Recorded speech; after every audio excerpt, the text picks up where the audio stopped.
Of India சமயம் தமிழ் நேயர்களுக்கு வணக்கம். இன்று நம்மோடு சிறப்பு அழைப்பாளராக இணைந்துள்ளார் முன்னாள் ஏடிஎஸ்பியான திருமதி அனுசுயா மேம். மேம் வணக்கம் மேம். வணக்கம் சார். மேம், காவல்துறை மேலே பொதுமக்களுக்கு ஏகப்பட்ட கேள்விகள் இருக்குது. அது எல்லாத்தையுமே மொத்தமாக உங்ககிட்ட கேட்கணும் அப்படிங்கிறது தான் நம்ம இன்டர்வியூக்கான பர்பஸ் மேம். இப்போ பொதுவாக முதல் கேள்வி என்ன இருக்கும் அப்படின்னா, காவல்துறை தான் லஞ்சம் வாங்கிட்டு குற்றவாளிகள் எல்லாத்தையும் விடுவிச்சிடுறாங்க. அடித்தட்டு மக்கள் கிட்டலாம் அந்த பலத்தை காட்டுறதில்ல, பணக்காரங்க கிட்ட எதுவும் காட்டுறதில்ல, அந்த அடித்தட்டு மக்களை தான் கைது பண்ணிடுறாங்க, அவங்கள ரொம்ப வாட்டுறாங்க அப்படின்ற மாதிரி. இதுக்கு உங்களோட பதில் என்ன மேம்? சார், காவல்துறை ஃபஸ்ட்டு லஞ்சம் அப்படின்னு எடுத்துக்கிட்டா இப்போது எல்லா துறையிலையும் லஞ்சம் இருக்குது. நீங்கள் அரசியல்வாதி எடுத்துக்கோங்களேன், அவங்க சட்டத்தை இயற்றக்கூடியவங்க, அங்கேயும் லஞ்சம் இருக்குது. அதே மாதிரி காவல்துறை எக்ஸிக்யூட்டிவ் சட்டங்களை நிறைவேற்றுறாங்க, அந்த நிறைவேற்றக்கூடிய காவல்துறையிலையும் லஞ்சம் இருக்குது.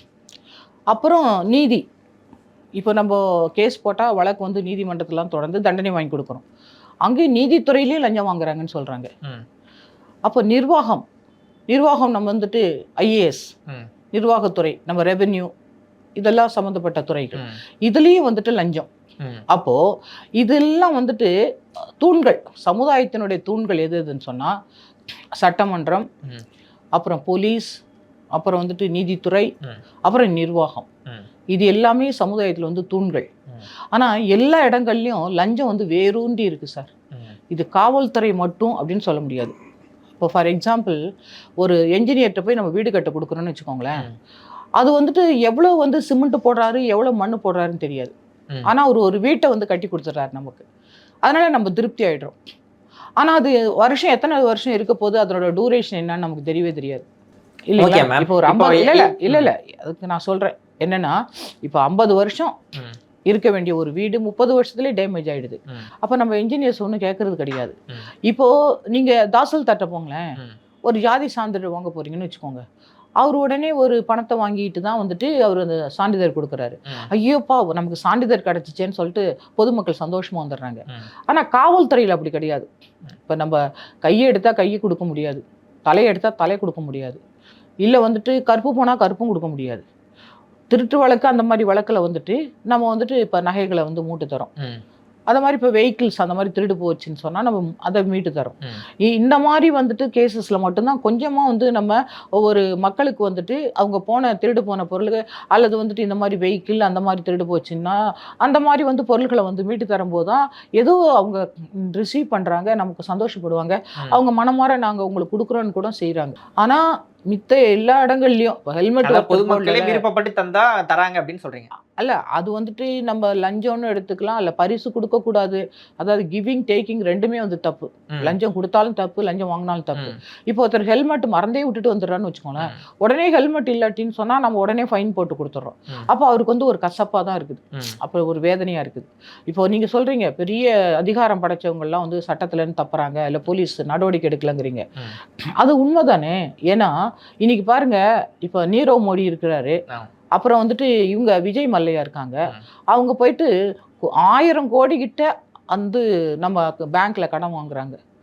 ஆனால் அவங்க பணம் கட்டலைன்னா அவங்க கம்பெனி திவால் ஆகிடுச்சு, என் பிஸ்னஸ் போயிடுச்சு அப்படின்னு சொல்லும்போது அதை எப்படி அதை எப்படி எடுக்கிறது? அந்த பணத்தை பேங்கே இப்போ எல்லாமே அவங்களுக்கு நஷ்டமாயிடுச்சு அப்படிங்கிற மாதிரி அதை மீட்டு எடுக்கிறதுக்கு அவ்வளோ கஷ்டப்படுறாங்க. ஆனால் இன்னைக்கு ஒரு வெஹிக்கிள் ஒரு லோன் வாங்குறாங்கன்னு வச்சுக்கோங்க, ஒரு சாதாரண மக்கள், சப்போஸ் அவரால் பணம் கட்ட முடியலன்னா போய் வெஹிக்கிளை தூக்கிட்டு வந்துடுறாங்க, பறிமுதல் பண்ணிடுறாங்க. அதனால் எல்லாமே ஏழைகள்கிட்ட ஈஸியாக கேஸ் போட்டுடலாம், அல்லது ஈஸியாக அவங்களோட பொருளை எடுத்துடலாம். இந்த மாதிரி இருக்கிறதுனால அது ஏழைகளுக்கு காவல்துறையோ இல்லை மித்த துறைகளோ கெடுதல் பண்றாங்கன்னு அந்த பார்வையில இருக்குது.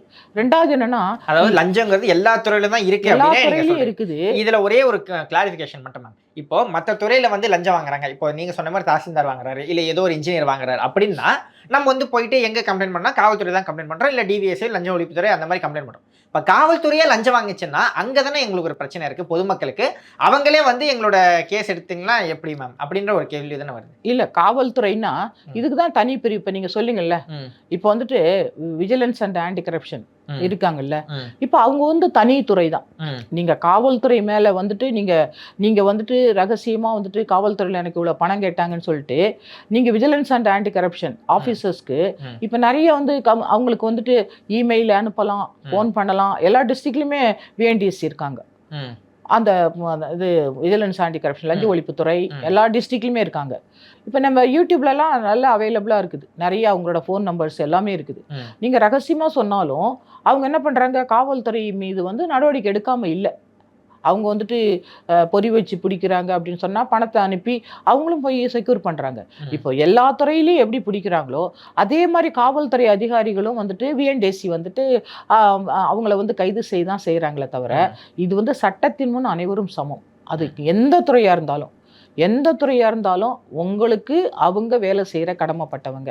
அதுக்காக தான் வந்துட்டு நம்ம சம்பளம் கொடுக்குறோம் வரி பணத்தில்.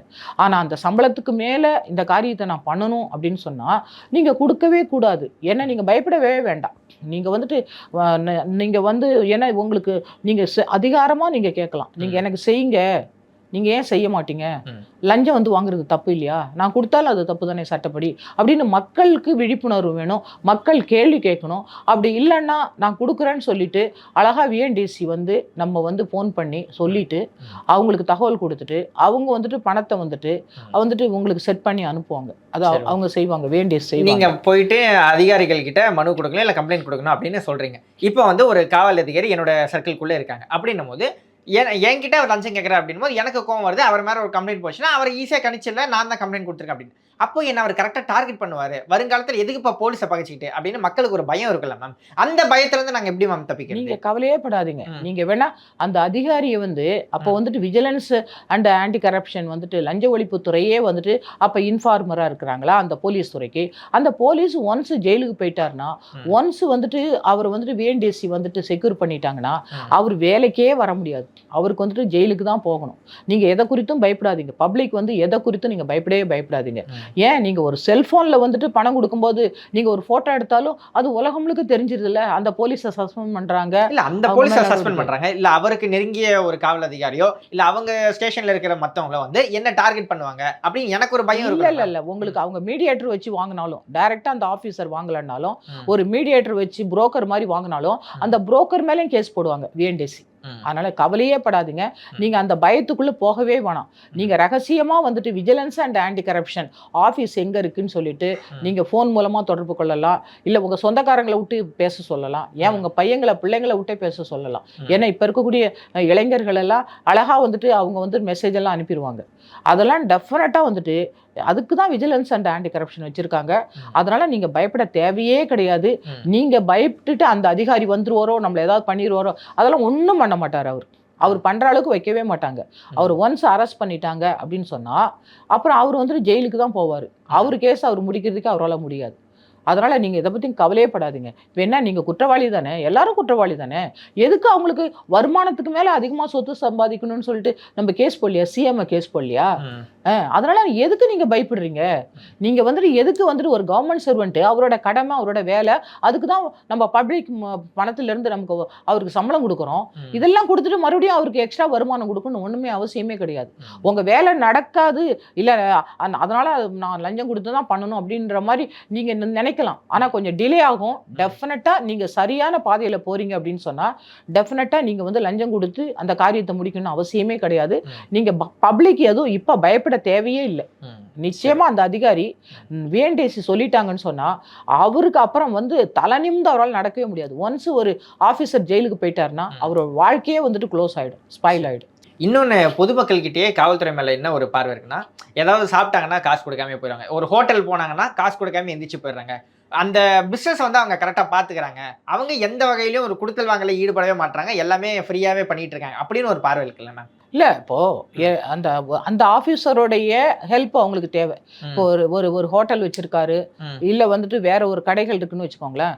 சில சமயத்தில் வந்துட்டு நம்ம வந்து அந்த அந்த ஹோட்டலில் மனுஷங்க தான் வேலை செய்வாங்க. ஏன்னா சில சமயம் நீங்கள் ஹோட்டலுக்குள்ளே போய் பார்த்தா தெரியும், அவங்க வந்து சைல்டு லேபர் அங்கே வந்துட்டு குழந்தைங்கள வச்சு 18 வயசுக்கு உட்பட்டவங்களை வச்சு தான் வேலை வாங்கிடுவாங்க. அந்த டேபிள் துடைக்கிறது, இல்லை உள்ள பாத்திரம் கழுவுறது, இந்த மாதிரி வேலைகளுக்கெல்லாம் சில சமயம் ஈடுபடுத்துவாங்க. அதே மாதிரி அங்கே அந்த ஹோட்டலில் ஏதாவது ஒரு பிரச்சனை வந்தாலும் அதுக்கு வந்து போலீஸ் தான் வந்துட்டு வருவாங்க. ஏன்னா ஒரு பப்ளிக் பிளேஸ்ன்னு வந்துட்டாலே அங்கே போலீஸோட ஹெல்ப் தேவை அப்படிங்கிற மாதிரி நினைக்கிறாங்க. போலீஸ் வந்து எனக்கு சாப்பாடு கொடுங்க அப்படின்னு கேட்கும்பொழுது அவங்கள்ட்ட காசு வாங்கணும் அப்படின்னு வந்து நினைக்க மாட்டேங்கிறாங்க. சரி பரவாயில்ல, இது வந்து ஒரு போலீஸ் தானே, சாப்பிட்டு போட்டோம், அவர் ஒரு நாளைக்கு நமக்கு ஹெல்ப் பண்ணுவார் அப்படிங்கிற மாதிரியே வந்துட்டு இவங்க நினச்சிக்கிட்டு கொடுக்குறாங்களே தவிர, நான் கொடுக்க முடியாதுன்னா அவங்க ரைட் அண்ட் ராயலாக கேட்கவே முடியாது. நான் எதுக்கு கொடுக்கணும், இது என்னோட பிஸ்னஸ், நான் எதுக்கு உங்களுக்கு வந்துட்டு ஓசியில் தரணும் அப்படின்னு நம்ம யாருமே கேட்கறதே இல்லையே, பப்ளிக் கேட்கறதே இல்லையே. வந்தாங்கன்னு சொன்னால் அவங்களுக்கு சாப்பாடு கொடுத்துட்றாங்க. அப்போ ஏன்னா அவங்களோட ஹெல்ப் தேவை. நாளைக்கு ஏதாவது பிரச்சனைன்னு சொன்னால் போலீஸ்ட்டு தான் நம்ம போகிறோம். ஏன்னா அங்கே பர்மனெண்ட்டாக நம்ம கடை வச்சுருக்கோம். அதை வச்சு காவல்துறை வந்து மிஸ்யூஸும் பண்ணிக்கிறாங்களோ, நிறைய வாங்கிக்கிறாங்களோ. அதாவது என்னைக்காவது இருந்தாலும் ஒரு ஹோட்டலில் வந்து எப்படி ஏதோ ஒரு பிரச்சனைனா நம்ம போய் நிற்க போகிறோம். அப்படின்னும் போது அவங்களால கட்டென்ட்ட கேட்க முடியல அப்படின்னாலும் காவல்துறையை வந்து எப்படி நம்ம கிட்ட தான் வரணும், நம்ம போய் சாப்பிட்டு வந்துடுவோம், இல்லை நம்ம வேறு ஏதாவது பிஸ்னஸ்னா நமக்காக செஞ்சுட்டு வந்துடுவோம். இல்லை, எல்லா அதிகாரியும் அப்படி இருக்க மாட்டாங்க. ஏன்னா அந்த ரெகுலராக வந்துட்டு வெளியில் வந்துட்டு ஓசியில் சாப்பிட்ணுன்னு நினைக்கிற அது காவலர்களாக இருக்கலாம், அதிகாரிகளாக இருக்கலாம், எல்லாருமே அப்படி வாங்க மாட்டாங்க. நான்லாம் உத்தியோகத்தில் இருக்கும்போது காசு கொடுத்து தான் சாப்பிடுவோம். நான் எந்த ஹோட்டல்லையும் நான் காசு இல்லாமல் சாப்பிட்டதே கிடையாது. நம்ம போனோம்னா பே பண்ணிட்டு தான் சாப்பிடுவோம், இல்லை வாங்கிட்டு சொன்னால் பே பண்ணுவோம். நம்ம வந்து அந்த மாதிரி ஓசியில் வந்து மனசு வராது. எப்படின்னாலும் நம்ம போய் இன்னொருத்தங்கள்ட்ட வந்துட்டு அந்த சாப்பாடு வாங்கி சாப்பிடணுமா, அது எப்படி போய் கேட்க முடியும் வாய் கூசாம? அந்த மாதிரி அசிங்கப்படக்கூடியவங்க அந்த மாதிரி அதிகாரிகளும் இருக்குதான் செய்வாங்க. அது அந்த வேலையை எல்லாரும் பண்ணவே மாட்டாங்க. சில சமயம் டிராஃபிக்ல அங்கே நிற்பாங்க, உடனே வந்துட்டு அவங்களால சாப்பாடு எடுத்துகிட்டு வர முடியாது கையில இருந்து, அங்கே போய் ஒரு ஹோட்டல் தான் சாப்பிடுவாங்க. சரி வந்துட்டீங்களே நீங்கள் வாங்க சார், காசு வேணாம் சார் அப்படின்னு அவங்களே சொல்லுவாங்க. அந்த மாதிரி அந்த இடத்துல டியூட்டியில் இருக்கிறவங்க தான் அதிகமாக அந்த மாதிரி போவாங்க ஹோட்டல்ஸ்க்கெல்லாம். மித்தபடி இங்கேருந்து ஸ்டேஷன்லேருந்து மெனக்கிட்டு போகிறதெல்லாம் இருக்காது. அப்படியே இருந்தாலும் சில சமயத்தில் நீங்கள் சாப்பாடு கொடுத்து அனுப்புங்க, இல்லை அக்யூஸ்ட்லாம் இருப்பாங்க, சில சமயம் சாப்பாடு கொடுங்க அப்படின்னு கேட்க தான் செய்வாங்க. சரி அவங்களுடைய உதவி தேவைன்னு சொல்லிட்டு கொடுக்க தான் செய்கிறாங்க. அது ஒரு பரஸ்பரம் தான், இது ஒரு கம்ப்ளைண்ட்டாக பண்ணுறது இல்லை யாருமே. இது ஓகே. ஆனால் காவல்துறை அதிகாரியாக நான் உங்களை கேட்குறேன், நீங்கள் நினச்சிங்கன்னா ஒரு காவல்துறையை நினச்சதுன்னா குற்றவாளி ஈஸியாக அரெஸ்ட் பண்ணிடலாம்ல மேம்? ஏன்னா இப்போ ஒரு சர்க்கிளில் வந்து இப்போ என்கிட்ட ஒரு ஃபோன் தொலைஞ்சு போச்சு அப்படின்னு ஒரு உதாரணத்துக்கு வச்சுக்கிட்டோம்னா, இந்த சர்க்கிளில் இவங்க தான் ஃபோன் அடிப்பாங்க, இந்த பிட்பாக்கெட்டை இவங்க தான் பண்ணுவாங்க அப்படின்னும் போது ஈஸியாக அந்த குற்றவாளியை வந்து நீங்கள் ஐடென்டிஃபை பண்ணிடலாம். ஆனால் நீங்கள் வேணும்னே அவங்களோட ஒரு அண்டர்ஸ்டாண்டிங் வச்சுக்கிட்டு அந்த கேஸ் எடுக்க மாட்டேங்க, இல்லை வேணே அந்த மொபைல் ஃபோனை கண்டுபிடிக்காம இருக்கீங்க அப்படின்னு உங்கள் மேலே ஒரு குற்றச்சாட்டு வருது, அந்த காவல்துறை அதிகாரிகள் மேலே ஒரு குற்றச்சாட்டு வருது. அப்படின்னும் போது அந்த குற்றச்சாட்டு சரின்னு தான் தோணுது. இல்லை சார், அப்போ வந்து ப்ரொஃபஷனல் அஃபண்டர்ஸ்னு இருப்பாங்க. இவங்க தான் இந்த எம்மோ இருக்கும், இப்படி தான் ஒரு மாடர்ஸ் ஆப்ராண்டின்னு சொன்னால் இப்படி தான் வந்துட்டு அதை ஆப்ரேட் பண்ணுவாங்க. ஒவ்வொருத்தருக்கும் ஒரு ஸ்டைல் இருக்கும். ஒரு திருடு நடந்தாலே அங்கே வந்துட்டு சாட்சியம் அவங்க விட்டுட்டு போகக்கூடிய அந்த எம்மோ, அந்த வந்து மெட்டீரியல் ஆப்ஜெக்ட், அதை வந்து பார்க்கும்பொழுது உங்களுக்கு இந்த திருடன் தான் திருடி இருப்பான், இது இவன் வந்து இந்த அந்த மாதிரி வந்துட்டு அவங்களுக்குன்னு ஒரு தனித்தன்மை இருக்கும். அந்த அவங்க எவிடன்ஸ் விட்டுட்டு போகும்போது அந்த மாதிரிலாம் இது இந்த காலங்கள் போயிடுச்சு. இப்போ வந்துட்டு நிறைய வந்துட்டு இப்போ நிறைய இளைஞர்களே வந்து செயின் ஸ்நாச்சிங் பண்ணுறாங்க, செல்ஃபோனு திருடிடுறாங்க. அந்த மாதிரி அந்த மாடர்ஸ் ஆப்ராண்டி இருக்காது. வழிபோக்கன் அப்படி போகும்போதே இப்போ நிறைய இப்போ நார்த் இந்தியன்ஸ் சில சமயம் வந்துட்டாங்க இங்கே உள்ளுக்குள்ளே. அப்போ நிறைய வந்துட்டு நம்ம செல்ஃபோன் அப்படியே அலட்சியமாக பேசி போகும்போது பிடிங்கிட்டு போயிடுறாங்க பைக்கில் வந்து. அதனால் வந்துட்டு இவங்க தான் பண்ணுறாங்க அப்படின்னு தெரியாது. ஆனால் ஒரு அக்யூஸ்டை பிடிச்சா நிறைய செல்ஃபோனை வந்து சீஸ் பண்ணுவாங்க. அந்த மாதிரி இருக்குது. அதனால் ப்ரொஃபஷனல் அஃபண்டர்ஸ் அப்படிங்கிறது வந்துட்டு நம்ம அதாவது பிடிச்சா இவன் தான் இந்த ஏரியாவில், இவன் தான் இந்த திருடனாக இருப்பான், இல்லை செயின் ஸ்நாச்சிங் பண்ணுறப்பான், இல்லை செல்ஃபோன் திருட அப்படின்னு அவன் போலீஸ் ரெக்கார்டுக்கு வந்த பிறகு தான் அவனை வந்துட்டு ஃபிக்ஸ் பண்ணுவாங்க. அப்போ அவனை வந்துட்டு எப்படியும் நம்ம கண்காணிப்பாங்க, செக்யூர் பண்ணுவாங்க. இந்த மாதிரி செல்ஃபோன் திருடெல்லாம் வரும்பொழுது சரி அவனையும் வந்துட்டு நம்ம விசாரிப்போம். சில சமயம் ஜெயிலுக்குள்ளே இருப்பான், இங்கே வெளியில் கூட திருடுவாங்க. அப்போ வந்துட்டு அதை வந்து கரெக்டாக வந்து இப்போல்லாம் ஃபிக்ஸ் பண்ண முடியாது. ஏன்னா இப்போ வந்து அந்த ப்ரொஃபஷனல் அஃபண்டர்ஸ் அப்படிங்கிறது வந்துட்டு குறைவாக தான் இருக்குது. இப்போ எல்லாருமே வந்துட்டு இளைஞர்களே திருட ஆரம்பிச்சிட்டாங்க. இல்லை நீங்கள் வந்து ஹேபிச்சுவல் அஃபண்டர்ஸ் இல்லாமல் மற்றவங்க திருடினா அது கஷ்டம் அப்படின்னு சொல்கிறீங்க. ஆனால் ஹேபிச்சுவல் அஃபண்டர்ஸே இந்த குற்றத்தை மட்டுமே செய்கிறவங்க கிட்ட காவல்துறை வந்து ஒரு அண்டர்ஸ்டாண்டிங் வச்சிருக்கு அப்படின்னு உங்கள் மேலே வைக்கிற குற்றச்சாட்டுகளை என்ன மேம்? இல்லை, என்னோட அனுபவத்தில் வந்துட்டு ஒரு அண்டர்ஸ்டாண்டிங் இருக்காது. ஒருவேளை வந்துட்டு அந்த இப்போ வந்து நிறைய தங்கம்லாம் நம்ம வந்துட்டு இப்போ வீட்டில் திருடு போயிடுதுன்னு வச்சுக்கோங்களேன். இப்போ அதில் என்ன பண்ணுவாங்க, சில சமயம் உருக்கிடுவாங்க. இப்போ வந்துட்டு இப்போ ஸ்டோலன் ப்ராப்பர்ட்டி ரிசீவர்ஸ் இருப்பாங்க, அவங்களும் வந்துட்டு இவங்களுக்கு வந்துட்டு ஏதாச்சும் பண்ணுவாங்க. சில சமயம் குறைச்சி போட்டுக்கோங்க தங்கத்தை, நீங்கள் இவ்வளோதான் செக்யூர் பண்ண முடிஞ்சுன்னு சொல்லிக்கோங்க அப்படிங்கிற மாதிரி அதில் வந்துட்டு சில சமயம் எடுத்துருவாங்க. 1 சவரன் 2 சவரன் எடுப்பாங்க. இல்லை அவனுங்களே வந்துட்டு திரும்ப கொடுக்க முடியாத இருக்கலாம் திருடன். இப்போ உருக்கும்போது வந்துட்டு அந்த தங்கம் அப்படி அவங்க அந்த அளவு இருக்காது சரியா. அந்த மாதிரி வந்துட்டு சில சமயம் இருக்கும். அதே மாதிரி இப்போ வந்து நான் வந்து மதுவிலக்கு பிரிவில் இருந்தேன். அங்கே மதுவிலக்கு பிரிவில் வந்துட்டு மாமூல்லாம் கொடுக்க தான் செய்வாங்க. அந்த விஷச்சாராயம்லாம் இருக்குன்னு வச்சுக்கோங்களேன். சில சமயம் வந்துட்டு மாமூல்லாம் கொடுக்க தானே செய்கிறாங்க. மாமூல் வந்துட்டு போலீஸ் ஸ்டேஷனுக்கு அதை வாங்கக்கூடிய போலீஸும் இருக்கிறாங்க.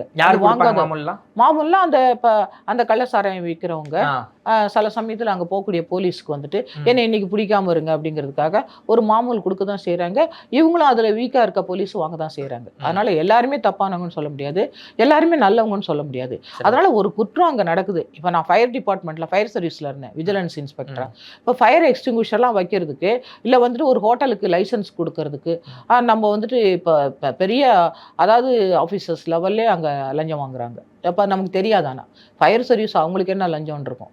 ஆனால் இன்னைக்கு ஃபயர் எக்ஸ்டிங்விஷர் இப்போ நீங்கள் ஒரு தீப்பெட்டி தொழிற்சாலையிலேருந்து மித்தபடி ஒரு கிராக்கர்ஸ் நீங்கள் ஒரு கடை வச்சாலும் எல்லாத்துக்குமே வந்துட்டு ஃபயர் சர்வீஸ் வந்து லைசன்ஸ் கொடுக்கணும். அதில் வந்துட்டு பெரிய டிஎஃப்ஓலேருந்து பெரிய ஆஃபீஸர்ஸ் இருக்கிறாங்க, டிஸ்ட்ரிக்ட் ஃபயர் ஆஃபீஸர்லாம். அந்த லெவலில் கூட நிறைய 25,000 30,000 லஞ்சம் வாங்குறாங்க பெரிய பெரிய கம்பெனிஸ்க்கு. அவங்க ரெகுலராக போய் செக் பண்ணும். அப்போது லஞ்சம் வந்துட்டு எல்லா துறையிலுமே இருக்குது, லஞ்சம் இல்லாத துறையே கிடையாது. அப்போது அந்த வேலையை பண்ணுறதுக்கு அவங்களுக்கு வந்து அந்த காரியம் உடனே நடக்கணும். இவர் வந்துட்டு ஐயோ நமக்கு லைசன்ஸ் கேன்சல் பண்ணிட்டு வரோன்னு ஒரு பயம் இருக்கும். அது கம்பெனியில் சில சமயம் சரியாக இருக்காது எல்லாமே.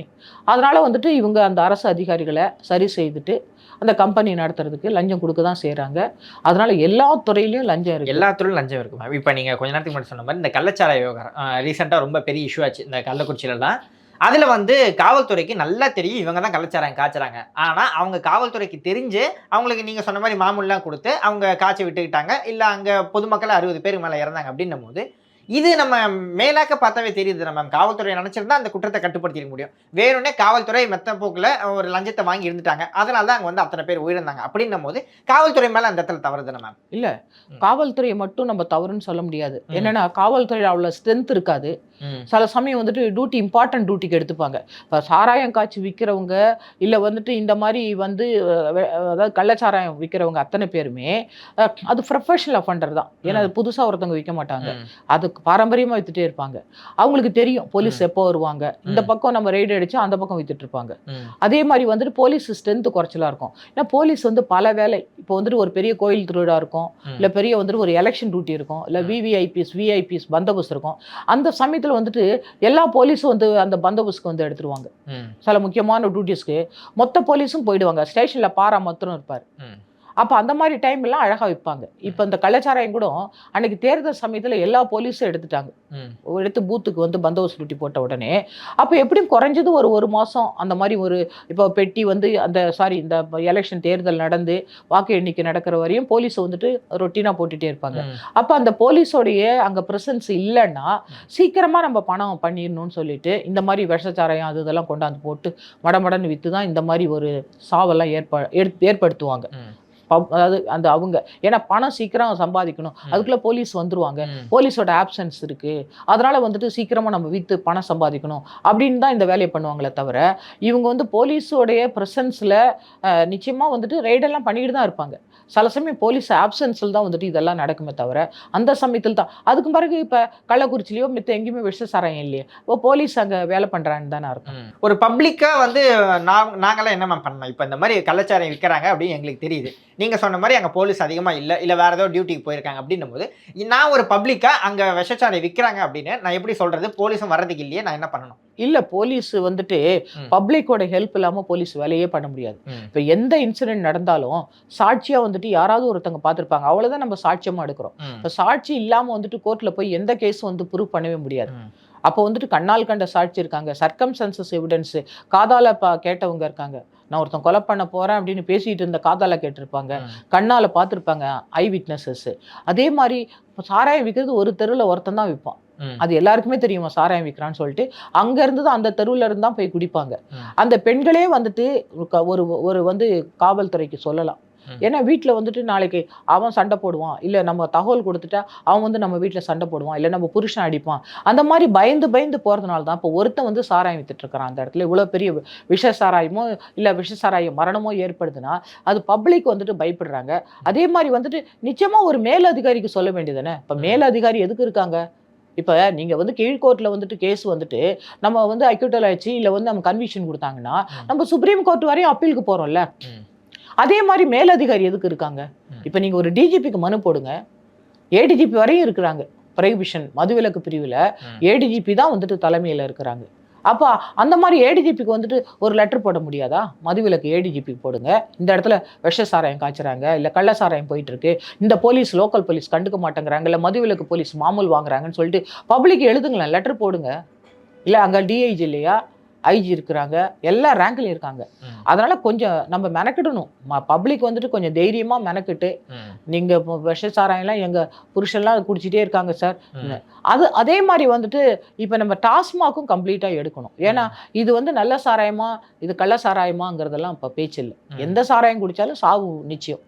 அதனால அதுக்கு வந்து அரசாங்கமும் வந்துட்டு நம்ம வந்து உடந்தையா இருக்குதுன்னு தான் அர்த்தம். ஏன்னா இப்போ நம்ம போலீஸ் வச்சு என்னதான் எராடிகேட் பண்ணாலும், கள்ளசாராயன்னு ஒரு தனிநபர் விற்கிறத வந்துட்டு நம்ம கண்ட்ரோல் பண்ணாலும், ஆனால் இதை வந்து டாஸ்மாகில் குடிக்கிறானா இல்லை போய் இங்கே குடிக்கிறானான்னு தெரியாது. இப்போ அவனை கண்ட்ரோல் பண்ணால் அன்னைக்கு வந்து டாஸ்மாக் நல்லா போகும், அதில் வந்து ஜாஸ்தி வரும் வருமானம். இப்போ டாஸ்மாகில் வந்துட்டு வருமானம் இல்லை அப்படின்னா எங்கேயோ கள்ளசாராயம் விற்கிறாங்கன்னு அர்த்தம். ஆனால் சாராயம் தான். ஆனால் அதை கண்ட்ரோல் பண்ணுறது, அதை வந்து பொதுமக்களும் வந்துட்டு அது வந்து கொஞ்சம் தைரியமாக வந்து போராட்டம் செய்யலாம், இல்லை வந்துட்டு அவனை காட்டி கொடுக்கலாம் போலீஸ்கிட்ட. அல்ல இந்த போலீஸ் நடவடிக்கை எடுக்கலன்னா இன்னும் மேல் அதிகாரி எங்கே இருக்காங்கன்னு பார்த்து சொல்லலாம். அதே மாதிரி வந்துட்டு டாஸ்மாகை வந்துட்டு கம்ப்ளீட்டாக வந்துட்டு மூடிட்டாதான் இது இந்த கல்ச்சர் ஒழியும். நம்ம பொதுமக்கள் பாயிண்ட் ஆஃப் வியூல மட்டும் இல்லாமல் காவல்துறையில் நிறைய பிரச்சனை இருக்குதா சொல்கிறாங்க. அங்கே வந்து நிறைய ப்ரெஷர் இருக்குது, லீவ் கூட ஒழுங்காக எடுக்க முடியல அப்படின்லாம் சொல்லிட்டு இருக்காங்க. காவல்துறைக்கு அந்தளவுக்கு ப்ரெஷர் இருக்குது, அதாவது லீவ் எடுக்க முடியல அப்படின்னா அதிகமான காவல்துறை இல்லை அப்படிங்கிறது காரணம். அதிகமான காவல்துறை எடுக்கிறதுல என்ன பிரச்சனை, இல்லை உங்களுக்கு என்னெல்லாம் ப்ரெஷர் இருக்குது அப்படிங்கிறத சொல்லுங்களா? இல்லை காவல்துறையில் இப்போ நான்லாம் 37 வருஷம் வேலை பார்த்துட்டு வந்தேன். நான் வந்து சப் இன்ஸ்பெக்டராக இருந்தேன், இன்ஸ்பெக்டராக இருந்தேன், நான் வந்து டிஎஸ்பி, அதாவது அசிஸ்டன்ட் கமிஷனர் இங்கே சிட்டியில், அதே மாதிரி வந்துட்டு அடிஷ்னல் எஸ்பியாக இருந்தேன். நான் ரிட்டையர்ட் ஆகிட்டு வந்தேன். நான் அப்பழுக்கற்ற முறையில் சர்வீஸ் பண்ணேன். இன்றைக்கி வந்துட்டு நான் நல்லா தான் பென்ஷன் வாங்குகிறேன். அதனால் ப்ரெஷர்லாம் வந்துட்டு இருக்க தான் செய்யும், ஒர்க் ப்ரெஷர். இப்போ வந்து ஒரு ஏரியாவில் வந்துட்டு இப்போ அதாவது மக்கள் தொகை பெருகிட்டே போகிறாங்க, அதுக்கேற்ற மாதிரி போலீஸ் ஸ்ட்ரென்த்து கூடணும், போலீஸ் ஸ்டேஷன் புதுசாக ஓப்பன் பண்ணணும். அதே மாதிரி வந்துட்டு இப்போ இத்தனை பெட்டிஷன் தான் எனக்கு வரணும் அப்படிங்கிறதெல்லாம் நம்ம கணக்கு வைக்கவே முடியாது. இப்போ வந்துட்டு ஒரு நாளைக்கு பெட்டிஷனே இல்லாமல் கூட இருக்கும், ஒரு நாளைக்கு நிறைய கேசஸ் வரும். அதனால வந்துட்டு உடனே வந்துட்டு எனக்கு ரொம்ப கேஸ் வருது அதனால் நான் வேலை பண்ண மாட்டேன்னு சொல்ல முடியாது, இல்லை கேஸே இல்லை நான் உட்காந்துருக்கேன்னு சொல்ல முடியாது. அதனால் நீங்கள் வந்து ஒர்க் ப்ரெஷர் அப்படின்னுலாம் ஒன்றுமே கிடையவே கிடையாது. ஒர்க் ப்ரெஷர்னால் அது நம்மளே எடுத்துக்கிறது தான். இது வந்து 24 hours எசென்ஷியல் சர்வீஸ். இது நம்ம வந்து வி ஆர் பப்ளிக் சர்வெண்ட். நம்ம இப்போ டீச்சர் வாத்தியார் மாதிரி வந்துட்டு டைமுக்கு வந்து வேலை பண்ணிட்டு போகிறதில்ல, பேங்க் மாதிரி. இது 24 hours நான் வேலை பார்க்குறேன்னு தானே வர்றோம். அப்போ 24 hours சொன்னால் நம்ம வேலை பண்ணி தான் ஆகணும். அதில் என்ன ஒர்க் ப்ரெஷர் இருக்குது? நீங்கள் நேர்மையாக உண்மையாக வேலை செய்யும்போது அதிகாரிகள் கேள்வி கேட்கும்போது ஒரு கேஸை பற்றி பப்ளிக் வந்து நம்மளை பற்றி கம்ப்ளைண்ட் பண்ணுவாங்க தான். இப்போ அவங்களுக்கு அதுக்கு சாதகமாக இல்லைன்னா நம்மளை பற்றி சரியாக நடவடிக்கை எடுக்கலன்னு சொல்ல தான் செய்வாங்க. நீங்கள் சரியாக பண்ணியிருந்தா நீங்கள் அதிகாரிகள்கிட்ட போய் நம்ம எக்ஸ்பிளைன் பண்ணும்போது நிச்சயமாக ஏற்றுப்பாங்க. எங்களுக்கெல்லாம் நிறைய அந்த மாதிரி ப்ரெஷர் இருக்கும், பப்ளிக் போய் சொல்லிடுவாங்க. நம்ம வந்து நம்மள அதிகாரிகள் வந்து தப்பாக நினைக்கிறது கூட வாய்ப்பு இருக்கும். சப்போஸ் நம்ம போய் எக்ஸ்பிளைன் பண்ணோம் இந்த கேஸ் இப்படின்னு சொல்லும்போது அவங்களுக்கு தெரியும், ஓ அப்போ கரெக்டாக நடவடிக்கை எடுத்திருக்காங்க. ஈவன் என்ன சுப்ரீம் கோர்ட்லாம் கூட கம்ப்ளைனன்ட் வந்துட்டு கேஸ் போட்டிருக்காங்க என் பேரில், சரியாக நடவடிக்கை எடுக்கலன்னு. சுப்ரீம் கோர்ட்டில் 2 பெஞ்ச் ஜஸ்டிஸ் வந்துட்டு அந்த ஐஓ பண்ணுன்னு தான் சரின்னு சொன்னாங்க. அப்போ கேஸ் டிஸ்மிஸ் ஆச்சு. நானே டெல்லி சுப்ரீம் கோர்ட் போய் அட்டன் பண்ணியிருக்கிறேன். ஏன் நம்ம சரியாக பண்ணும்போது எங்கேருந்து ஒர்க் ப்ரெஷர் வரும்? நம்ம தப்பாக பண்ணிட்டு நமக்கு என்ன ப்ரெஷர்னா எப்படி வருது? ஏன் வேலை பார்க்க முடியாதா? அந்த வேலை பார்க்குறோன்னு தானே நம்ம வரோம். எத்தனை லட்சக்கணக்கான பேர் வந்து அந்த தேர்வு எழுத வராங்க. அந்த வேலை கிடைச்சா போதும்னு சொல்லிட்டு நம்ம என்ன கஷ்டப்பட்டு இந்த வேலைக்கு வரோம். வேலைக்கு வந்த உடனே அப்புறம் வந்துட்டு அதிகாரின்னு சொல்லிட்டு மேலே உட்காந்துட்டு இந்த பப்ளிக்கை வந்துட்டு அவ்வளோ துன்பப்படுத்துறது, அவங்கள அலட்சியப்படுத்துறது, அதை மாதிரி லஞ்சம் வாங்குறது, எனக்கு ஒர்க் ப்ரெஷருங்கிறது. எதுக்கு நீங்கள் எதுக்கு தான் இந்த வேலைக்கு வந்தீங்க? நீங்கள் இந்த வேலை வந்து அது எங்களுக்கு ட்ரைனிங்லேயே வந்துட்டு எல்லாமே சொல்லி கொடுத்துருவாங்களே. ட்ரைனிங்கில் இப்போ எங்களுக்கு 1 year training, 6 months practical training. 1 year வந்துட்டு வீட்டுக்கெலாம் விடவே மாட்டாங்க, எங்களுக்கு அப்பயே லீவே தர மாட்டாங்க. அது அப்படின்னு லீவ் கொடுத்தாங்கன்னா அந்த பீரியட் எக்ஸ்டெண்ட் ஆகும், எங்களுக்கு அந்த ட்ரைனிங் பீரியட் எக்ஸ்டெண்ட் ஆகிடும். அப்போ நான் ப்ரொமோஷன் எல்லாத்துலேயுமே வந்துட்டு அது பாதிக்கும். அது பின்னால் தள்ளி போகும். ஈவன் அவர்ஸ் கணக்கில் கூட வந்துட்டு அதை வந்துட்டு பார்ப்பாங்க, யார் ஃபர்ஸ்ட் வந்தா செகண்ட் வந்தான்னு பார்ப்பாங்க. அதனால நம்ம அந்த ட்ரைனிங்லேயே எங்களுக்கு ட்ரைனிங் கொடுத்துருவாங்க. அந்த 1 இயர்னா 1 இயர் வந்துட்டு அங்கே தான் இருக்கணும். எங்களுக்கு காலையிலேயே வந்துட்டு பரேட் இருக்கும், எங்களுக்கு அப்புறம் லா கிளாஸ் இருக்கும், ஒரு டைட்டாக இருக்கும் எங்களுக்கு அந்த. ஏன்னா எங்களுக்கு ஃபிசிக்கல் வந்து ஆக்டிவிட்டீஸ் இருக்கும், அதே மாதிரி எங்களுக்கு தியரி இருக்கும், இண்டோர் இருக்கும். அந்த தூக்கத்தெல்லாம் கண்ட்ரோல் பண்ணிட்டு தான் அங்கே நம்ம படிச்சு ஆகணும், வேறு வழி கிடையாது. அப்போ அந்த படிக்கிறத வச்சு தான் வந்துட்டு எங்களுக்கு சீனியாரிட்டியை ஃபிக்ஸ் பண்ணுவாங்க. அங்கே அந்த பரீட்சையில் எடுக்கக்கூடிய மார்க் வச்சு லா கிளாஸில் நம்ம இண்டோர் அவுட்டோர். அப்போ ட்ரைனிங்லேயே நமக்கு கொடுத்துட்றாங்கல்ல. அப்போ அவ்வளோ ப்ரெஷர் இருந்துச்சுன்னா ட்ரைனிங்லேயே வந்துடுறாங்க வெளியில். அப்போ இப்படி தான் இருக்கும் வேலை அப்படின்னு நம்ம தெரிஞ்சுக்கிட்டு தானே அந்த ட்ரைனிங்கை கஷ்டப்பட்டு எடுக்கிறோம். அப்புறம் வந்தவொடனே எனக்கு ஒர்க் ப்ரெஷர்னா என்ன ஒர்க் ப்ரெஷர் உங்களுக்கு? இல்லை போலீஸ் எல்லாம் வந்துட்டு அப்படியே செத்து போயிட்டாங்களா ஒர்க் ப்ரெஷரில்? வேலை பண்ணிட்டு தானே இருக்கிறாங்க. இல்லை, பல பேர் பணிச்சுமையின் காரணமாக தவறான முடிவுகள் இருக்கிறதும் நம்ம பார்த்து தானே இருக்கோம். நம்ம வந்து வீக்கில் ஒரு நாள் கூட லீவ் கூட கொடுக்கறது இல்லை ஃபேமிலி இருக்குது ஒழுங்காக பார்த்துக்க முடியல அப்படின்னு காவல்துறைக்கு நிறைய பர்சனலாக நிறைய ப்ராப்ளம்ஸ் எல்லாம் இருக்குல்ல மேம், அது எப்படி மேம் சால்வ் பண்ணுறது? அப்படிலாம் ஒன்றும் கிடையாது. எங்களுக்கு வந்து 12 நாள் சிஎல் சொன்னாங்க நாங்கள் வேலை பார்க்கும்போது. இப்போ மாதத்துக்கு 1 நாள் தான் சிஎல். அப்போ உங்களுக்கு கவர்மெண்ட் ஹாலிடே இருந்தால் பர்மிஷன் போட்டுக்கலாம். இப்போ நம்ம ஆஃபீஸர்ஸ் வந்து எசென்ஷியலாக கேட்கும்போது கட்டாயம் கொடுப்பாங்க. சில சமயம் கஷ்டமாக தான் இருக்கும், ரொம்ப முக்கியமான டியூட்டி இருக்கும். இப்போ ஒரு தேர்தல் இருக்கும்போது கண்டினியூ வந்துட்டு நம்ம இருந்து தான் ஆகணும். இப்போ வந்துட்டு ஒரு விவிஐபி பந்தோபஸ்து இருக்கும், அப்போ முக்கியமான டியூட்டிஸில் நம்ம இருந்து தான் ஆகணும். அப்போ எனக்கு லீவ் கொடுங்கன்னா யார் கொடுப்பா? கொடுக்க மாட்டாங்களே, கொடுக்க முடியாது. அதனால வந்துட்டு நம்ம வந்து நமக்கு ஏற்ற மாதிரிலாம் டிபார்ட்மெண்ட் இருக்காது. நம்ம அதெல்லாம் கொஞ்சம் பொறுத்து தான் ஆகணும், வேற வழியே கிடையாது. ஏன்னா நமக்கு இத்தனை நாள் தான் லீவு அப்படின்னு சொன்னால் அத்தனை நாள் தான். அதில் மெடிக்கல் லீவ்லாம் இருக்குது, எல்லா லீவுமே இருக்குது. இப்போ நான்லாம் வந்து ஹாஸ்பிட்டல் இருக்கும்போது மெடிக்கல் எனக்கு ஸ்பெஷல் மெடிக்கல் லீவ் தான் கொடுத்தாங்க, இல்லைன்னு சொல்லவே இல்லையே. ஆன் டியூட்டியில் நம்ம அடிபட்டுட்டோம். அதனால சும்மா நான் போய் உட்காந்துக்கிட்டு நான் வெளியில் நான் டியூட்டிக்கே வரமாட்டேன், இல்லை என் சொந்த வேலையை பார்க்குறேன், இல்லை நான் சாராயத்தை குடிச்சிட்டு நான் எங்கேயாச்சும் டியூட்டிக்கே வரமாட்டேன்னு உட்காந்துருந்தா அப்புறம் ப்ரெஷர் தான் இருக்கும். நீங்கள் ஒரு பெண் காவலராக வந்து இத்தனை நாள் பணிபுரிந்ததாக சொல்லியிருக்கீங்க. பெண் காவலர்களுக்கு வந்து காவல்துறை வந்து ஒரு சேஃபான இடமா? உள்ளே வந்து நிறைய பெண் காவலர்களுக்கே ஹராஸ்மெண்ட்லாம் நடக்குதுன்னு சொல்கிறாங்க. அதெல்லாம் எப்படி மேம் சால்வ் பண்ணி வர்றாங்க? இல்லை அவங்களுக்கெல்லாம் எப்படி மேம் இருக்குது? இல்லை, 73 வந்து பெண் போலீஸ் எடுத்தாங்க, 1973 எடுத்தாங்க. 10 ஒரே ஒரு எஸ்ஐ 10 போலீஸ் தான் எடுத்தாங்க. இன்னைக்கு வந்து 32,000 வந்துட்டு women officers and women police இருக்காங்க. இப்போ ஈவன் லா அண்ட் ஆர்டர்லேயே இருக்கிறாங்க. முன்னாடி வந்துட்டு உமன் போலீஸ் ஸ்டேஷன் இருந்துச்சு, இப்போ regular law and order gents பார்க்கக்கூடிய அத்தனை போலீஸ் ஸ்டேஷன்லையும் லேடிஸ் இருக்கிறாங்க. அப்போ என்ன வந்துட்டு அவங்களால பார்க்க முடியல? அப்படிலாம் ஒன்றுமே கிடையவே கிடையாது. அது வந்து பெருமை தான் நமக்கு. அப்படியே வந்துட்டு எந்த துறையில் வந்துட்டு உங்களுக்கு உமன் ஹராஸ்மெண்ட் இல்லை, இல்லை எந்த துறையில் செக்ஷுவல் ஹராஸ்மெண்ட் இல்லை, எல்லா துறையிலையும் பெண்கள்லாம் அப்படிதான் பார்க்க தான் செய்வாங்க. எல்லா துறையிலும் இருக்கு, ஆனால் காவலர்கள் கிட்ட தான் நமக்கு ஒரு பிரச்சனை அப்படின்னா போகிறோம். அங்கேயே அவங்களுக்கு இருக்கு அப்படின்னும் போது அவங்க எப்படி டேக்கிள் பண்ணி? அவங்களும் மனுஷங்க தானே, அவங்களுக்கு லவ் இருக்கும், கல்யாணம் இருக்கும், அவங்களுக்கு குடும்பத்தில் பிரச்சனை இருக்கும், எல்லாமே இருக்க தானே செய்யும். அவங்க இந்த சமுதாயத்தில் தானே இருக்கிறாங்க. அவங்க வந்துட்டு காவல்துறையில் இருக்கிறவங்கள காவல்துறையை கல்யாணம் பண்ணிக்கலையே, ஒரு சிவிலியனை கல்யாணம் பண்ணிக்கிறாங்க. நம்ம ஒர்க்கை அவங்க அண்டர்ஸ்டாண்ட் பண்ண முடியாது. இப்போ நைட் டியூட்டியெல்லாம் நம்ம போகும்போது சில சமயம் சந்தேகப்பட தான் செய்வாங்க. அதை வந்து புரிய வைக்கிறது நம்ம தான். அப்போ நம்ம காவல்துறையில் இருக்கிறவங்களே நம்ம திருமணம் செய்கிறதே இல்லைல்ல. நம்ம சமுதாயத்தில் இருக்கக்கூடிய ஒரு சிவில் டிபார்ட்மெண்ட்டில் இருக்கக்கூடியவங்களை தானே நம்ம ஒரு விமன் போலீஸோ இல்லை மென் போலீஸோ யாரை கல்யாணம் பண்ணுறோம்? சமுதாயத்தில் இருக்கக்கூடியவங்களை தானே. ஒரு போலீஸ் துறையில் ஒரு போலீஸ்காரர் வந்துட்டு போலீஸ்னா அவங்க குடும்பமும் போலீஸாக இருக்கணும். இப்போ அவங்க மனைவி வந்துட்டு பாருங்க, இவர் நைட் டியூட்டி பார்த்தா அவங்க நைட்டு 2 மணிக்கு போனால் அவங்க கண்ணு முழிச்சு தான் ஆகணும். அதே மாதிரி 5 மணிக்கு அவர் எழுச்சி வராருன்னு சொன்னால் கண்ணு முழிச்சு தான் ஆகணும்.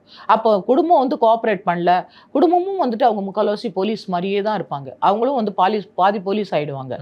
அதே மாதிரி அங்கே வந்துட்டு குடும்பத்தில் வந்துட்டு நம்ம குடும்பமும் போலீஸாக இருக்கணும். இப்போ நான் வந்துட்டு இப்போ வந்து நான் நல்லா இருப்பேன் போலீஸ் டிபார்ட்மெண்ட்டில், என்னுடைய சொந்தக்காரங்களோ என்னோட உறவுகளோ தப்பு பண்ணிட்டாங்கன்னு சொன்னால் நாளைக்கு பேப்பரில் வரும், இன்னாரோடைய இந்த ஏடிஎஸ்பியோட இல்லை அண்ணன் இல்லை தம்பி இவங்க தப்பு பண்ணாங்கன்னு வரும். அப்போது நம்ம போலீஸ்னால் நம்ம குடும்பமும் போலீஸாக இருக்கணும்.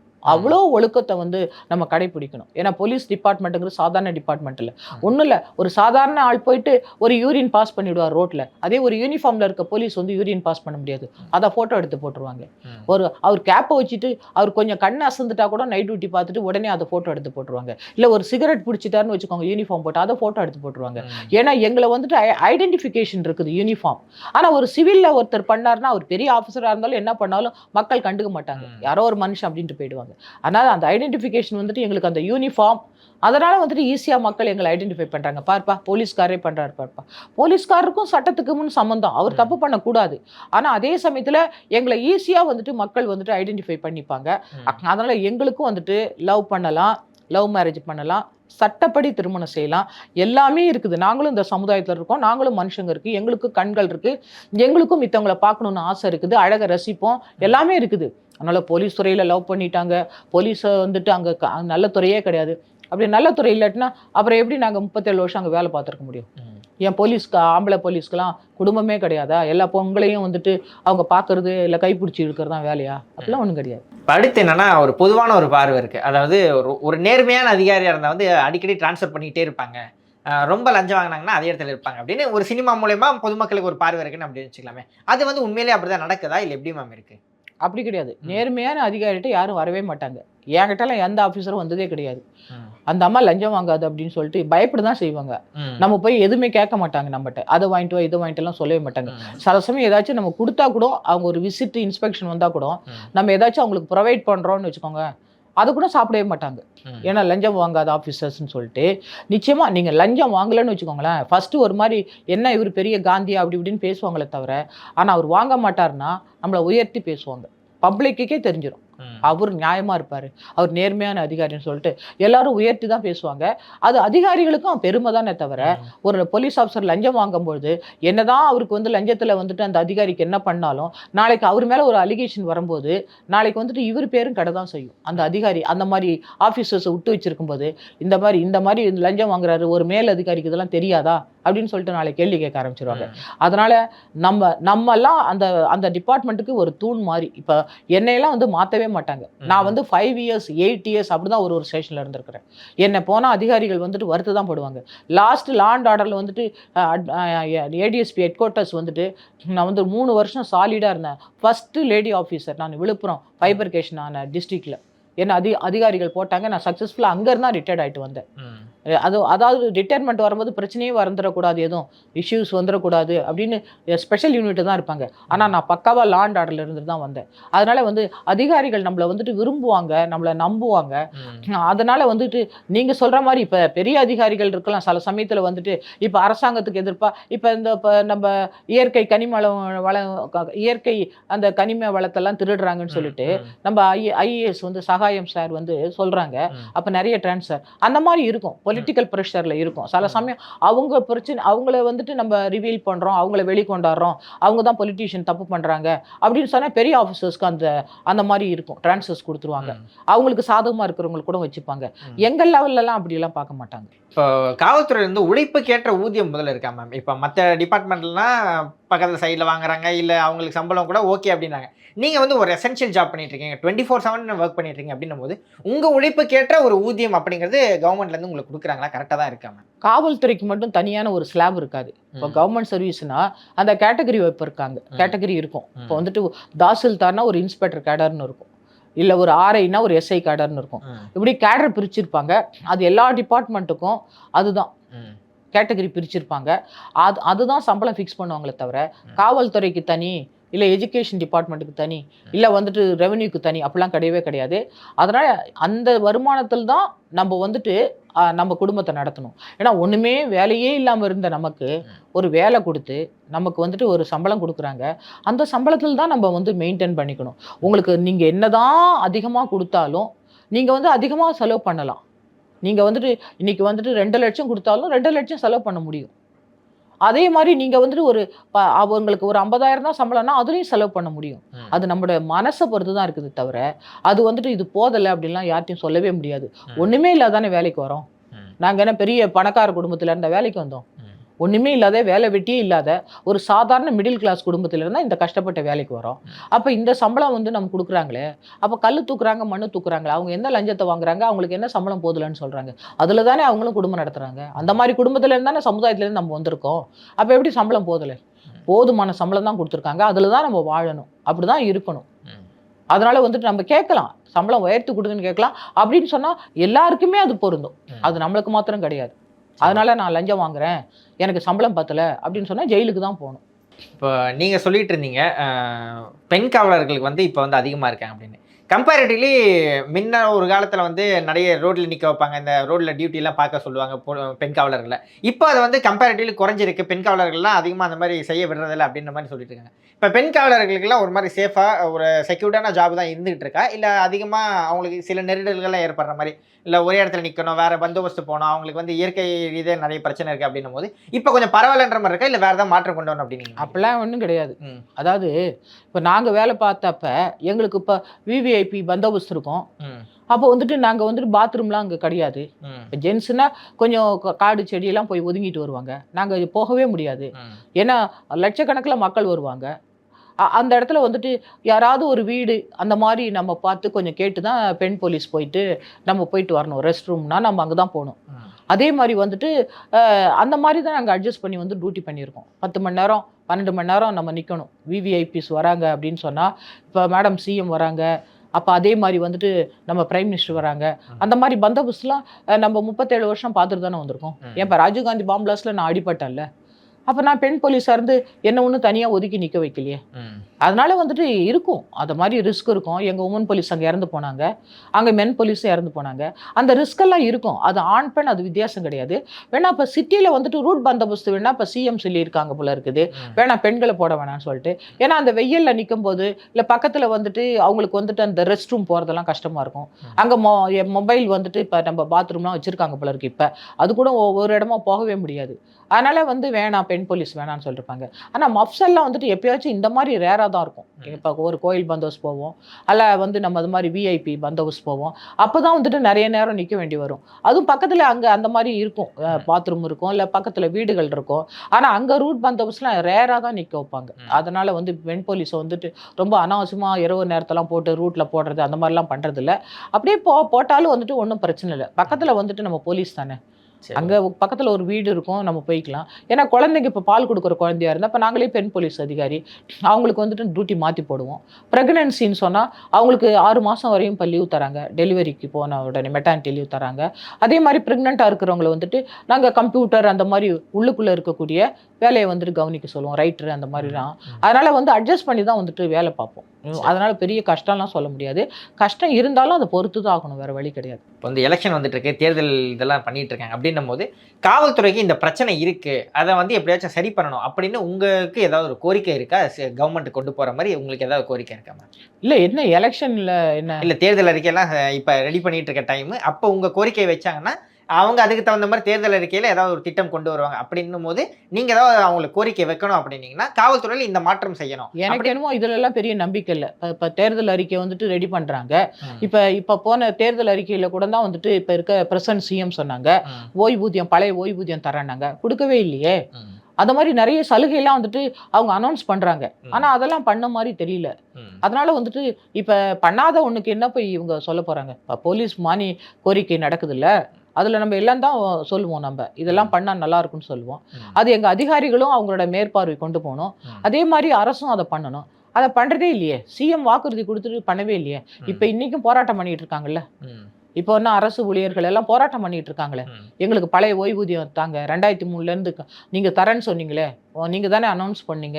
நீங்க தானே உங்க தேர்தல் கோரிக்கையில வந்துட்டு நீங்க போட்டீங்க. ம். அதனால ஏன் வந்துட்டு நீங்க குடுக்க மாட்டேங்கிறீங்கன்னு மக்கள் வந்துட்டு ஒன்ஸ் அவங்க வந்துட்டு அந்த ஆட்சியை பிடிச்சிட்டாங்கன்னு சொன்னா, அந்த பொய்யான வாக்குமூலம் குடுக்கறது, பொய்யான தேர்தல் அறிக்கை குடுக்கறது, அப்படிதான் நடந்துட்டு இருக்குது. ஏன் இப்ப எத்தனை ஒரு 500க்கு மேல தேர்தல் அறிக்கையில இதெல்லாம் நிறைவேற்றேன்னு சொல்லிட்டு குடுத்தாங்க. இப்ப பிரசன்ட் சிஎம் குடுத்தாங்க. எல்லாம் முடிச்சிட்டாங்களா? இல்லையே. ம். அதனால அது மக்களுக்கே வந்துட்டு தெரியும். ஏன்னா போலீஸ்க்கும் தெரியும். பண்ணாதவங்கள்ட்ட போய் என்ன பண்ணி சொல்றது நம்ப? இல்ல அவங்க இல்லன்னா கூட மற்ற கட்சிகள் அவங்களோட வாக்குறுதியை குடுத்து எந்த மக்களுக்கு கட்சியும் பண்ணவே மாட்டாங்க. எந்த கட்சியும் ஏன்னா இந்த கட்சி அந்த கட்சி மாத்தி மாத்தி வந்துட்டு தான் இருக்காங்க. ம். இந்த 2 கட்சியும் மாறி மாறி வராங்க. அவங்க சொன்னதெல்லாம் நிறைவேற்றவே இல்லையே. ம். அதனால இவங்கள்ட்ட போய் சொல்லி என்ன பிரயோஜனம்? சரி, ஓகே. ரொம்ப விரிவா உங்களோட கருத்துக்களை சொன்னீங்க. ரொம்ப நன்றி மேம். நேரத்தை கொடுத்து நன்றி சார். தேங்க்யூ.